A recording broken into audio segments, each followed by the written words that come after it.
तोता और रानू चिड़िया सुबह से बैठे हुए थे। तोते भैया अब चलें, ये किसान तो घर जाएगा नहीं और ना ही हम किसान की मकई खा सकते हैं। रानू चिड़िया, लेकिन वो कालू कौवा कैसे हर रोज किसान की मकई ले जाता है? वो कल भी मेरे सामने किसान की मकई खा रहा था। मैंने पूछा तो कहने लगा कि किसान के खेत से लाया हूँ। वो एक नंबर का चोर है, किसी न किसी तरह वो मकई चोरी करके ले जाता होगा। किसान खेत में काम कर रहा था और चिड़िया और तोता बिना मकई खाए ही जंगल वापस चले जाते हैं। हाँ भी तोते और चिड़िया, बताओ क्या आज तुमने किसान के खेत से मकई खाई है? ना, हम तो सुबह से दोपहर तक पेड़ पर बैठे रहे, लेकिन वो किसान है कि घर गया ही नहीं और हम थक हार कर बिना मकई खाए ही जंगल लौट आए। मैं तो जा रहा हूँ, पेट भर मकई खाऊंगा भी और अपने साथ भी लेकर आऊंगा।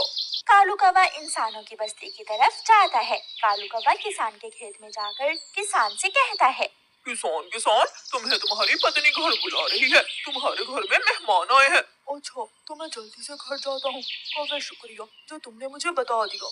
किसान अपने घर चला जाता है और कौवा मजे मजे से किसान के खेत से मकई खाने लगता है। नहीं, मैंने तो आपको नहीं बुलाया। क्या मेहमान नहीं आए थे? तो फिर उस काले कौवे ने मुझसे झूठ क्यों बोला? कौवा झूठा है, मैंने तो उसे नहीं भेजा। कौवा पेट भरकर मकई खाता है और कुछ मकई अपने साथ लेकर वापस जंगल लौट जाता है। कौवे कौवे, एक मकई का भुट्टा मुझे भी दे दो। ना, मैं तो मकई का भुट्टा किसी को नहीं दूंगा, बहुत मुश्किल से लाया हूँ मैं। कौवा चिड़िया के सामने बैठकर मकई का भुट्टा खा रहा था और चिड़िया के मुंह में पानी आ रहा था।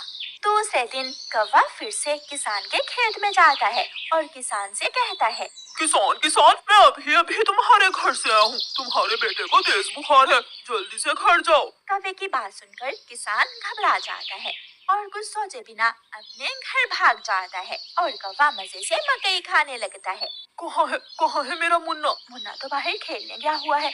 क्या मेरा मुन्ना ठीक है? हाँ, मुन्ना तो बिल्कुल ठीक है। तो फिर इसका मतलब आज फिर उस शरारती कौवे ने मुझसे शरारत की है। उसने मुझसे कहा कि मेरे मुन्ने को बुखार है, मैं जल्दी घर जाऊं। वो कौवा जरूर आपको घर भेजकर खेत से फसल खाता होगा। मैं कल देखूंगा वो कौवा कैसे मुझे उल्लू बनाकर मेरे खेत से मेरी फसल खाता है।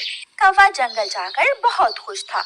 वो जो मकई अपने साथ लाया था वो तोते और कबूतर के सामने बैठकर खाता है। वाह, मजा ही आ गया, ये मकई तो बहुत स्वादिष्ट है। यार कौवे, थोड़ी सी मकई मुझे भी दे दो। हाँ ठीक है, अगर तुम मेरे घर का काम कर दो तो मैं तुम्हें भी मकई दे सकता हूँ। मैं भी करूँगा, मैं भी कभी आपके घर का सारा काम करूँगा, मुझे भी मकई दे देना। ठीक है, तो फिर जल्दी से मेरे साथ आ जाओ। कौवा कबूतर और तोते को अपने घर ले जाता है। तोते, तुम जल्दी से मेरे घर की सफाई सुथराई कर दो और कबूतर तुम जल्दी से मेरे सारे बर्तन धो दो, फिर मैं तुम दोनों को मकई दूंगा। फिर कबूतर अपने काम में लग जाता है और तोता कौवे के घर की सफाई सुथराई करने लगता है। दोनों अपना अपना काम खत्म कर देते हैं। कौवे, मैंने काम कर दिया है, अब मुझे मकई दे दो। मैंने भी काम कर लिया है, मुझे भी मकई दो। कौन सी मकई? चलो भाग जाओ यहाँ से तुम दोनों, मैं तुम्हें कुछ नहीं देने वाला। तुम धोखेबाज हो, तुमने धोखे से हमसे अपना काम करवाया और अब हमें भूखे ही भेज रहे हो। कबूतर और तोता वहाँ से चले जाते हैं। कौवा हर रोज की तरह अगले दिन भी किसान को पागल बनाने के लिए किसान के खेत में चला जाता है। कौवा किसान के पास जाता है और किसान से कहता है, किसान, मैं अभी देख कर आया हूँ, तुम्हारी गाय जंगल की तरफ जा रही है, शायद उसकी रस्सी टूट गई होगी। मेरी गाय को तो शेर खा जाएगा। कौवे, मैं जल्दी से जाकर अपनी गाय को बचाता हूँ। किसान वहाँ से जाता है, लेकिन आज किसान थोड़ी दूर जाकर पेड़ के पीछे छुप जाता है। कौवा किसान के खेत में जाकर मकई खाने लगता है। तो ये कौवे का बच्चा इसलिए मुझे हर रोज किसी न किसी तरह खेत से खेल देता है। जब तक मेरे पास बड़ा दिमाग है, मुझे किसान की फसल खाने से कोई नहीं रोक सकता। किसान के पास बंदूक थी। किसान बंदूक चलाता है और गोली सीधी जाकर कौवे की टांग पर लगती है।